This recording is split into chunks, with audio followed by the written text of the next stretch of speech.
Hey everyone, it's Mojaxx back in the DJ City UK lab. Earlier this year, I reviewed the Jetpack range of DJ bags, and at the time, I mentioned that we've also got a bunch of bags in the office on review from Magma and from UDG. So today we're going to get onto some more of those, starting with the Magma Riot series.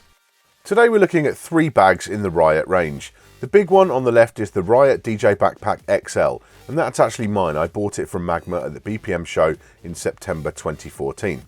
On the right is the Riot Carry-On Trolley, and we're going to start in the middle with the regular Riot DJ Backpack. As with all these bags, the Riot Backpack is made of waterproof tarpaulin, which not only feels high quality, but is super durable too. It really takes a beating. The zips are all reassuringly solid and have a PVC coating, which means they're basically waterproof as well. When you're carrying these bags, you certainly don't need to worry too much about the weather conditions, and in build quality terms, it feels every cent of its $200 street price. The bag is a good size. It's small enough for hand luggage on most airlines, but holds a surprisingly large amount of stuff. It's comfortable enough to wear for long periods thanks to the padded back and the beefy straps. I wore this review sample for 3 days solid at the Music Messa trade show, fully loaded, and it never got irritating at any point. There's enough going on with the main compartment and the front pockets that you can easily accommodate a regular DVS setup or modular controllers. You can open up the expansion zip if you need even more space. It comes with different dividers and bits of padding, so you can adjust it to fit your setup precisely, and there's a separate laptop compartment which not only keeps the computer safe but allows you to easily pull it out for airport security checks without opening up the whole bag. Magma don't advertise the regular Riot backpack as being big enough to hold a 10-inch battle mixer, but it is, although you're not going to be fitting much else in there with it, so I can see why they push you towards larger bags for that kind of use, like the Riot DJ Backpack XL, which has a street price of $250. This thing is a beast, probably overkill for most DJs, but regular viewers will know I carry endless junk to gigs, so it was a natural fit for me.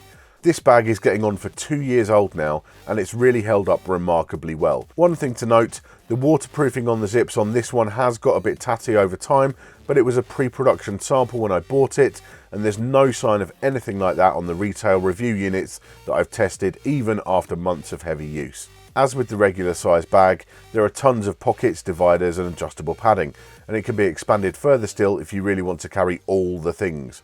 Again, it's a testament to the build quality that the materials all look almost new, and the stitching and the zips, which is usually the first things to die on bags, are all still holding up perfectly well. I've loaded and overloaded this bag countless times, so it's seriously impressive. It will hold a 10-inch mixer comfortably, and even a 12-inch one at a push, and will still have space left for vinyl, headphones, carts and all your other kit. As I say, this is probably over the top for many people, and it certainly won't fit on an airliner's hand luggage, but if you need to carry a lot of stuff, it's a winner. Side note, you can go even bigger still. The Riot DJ Backpack XXL will hold a Control S8 or a DDJ SX2, so if you fancy carrying one of those on your back, well, knock yourself out. For me, the XL is as large as I'd want to go, really.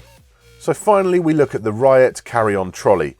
The most expensive of the 3 at $300, this is designed to be allowable as hand luggage on most airlines, although you'll always need to consider the weight too with some carriers. It's big enough to comfortably hold a 10 or 12-inch mixer, so if you're flying with a Zone DB4 or something like that and don't fancy trusting it to baggage handlers, it's an ideal solution. Although it's made of the same outer materials as the backpacks, the PVC body and trolley frame makes for a much more rigid feel overall, and the quality is absolutely still there. You've got nice touches like the waterproofing inside where the trolley handle comes out from, and the wheels and handle itself are nice and solid.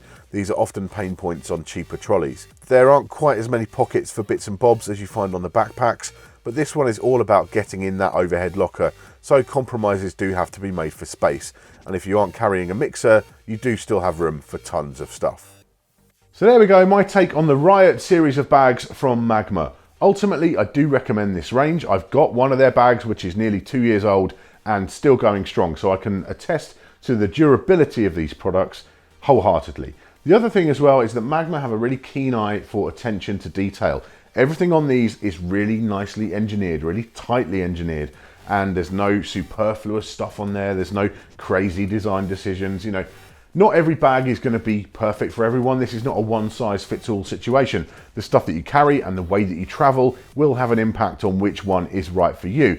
For example, I generally drive to gigs, and so a backpack is more appropriate for me. If you're on planes all the time, going around airports all day, then a trolley will be the way to go. I've never found a trolley quite works for me. And you know, these things are a big investment. So think very carefully about what you need from a bag before you actually lay down that cash. But if you do decide to go for a Magma Riot bag, you won't be disappointed. This is very, very good stuff. Thank you for watching today. Make sure you subscribe for all our future tips, tricks, and product reviews. I'll see you soon.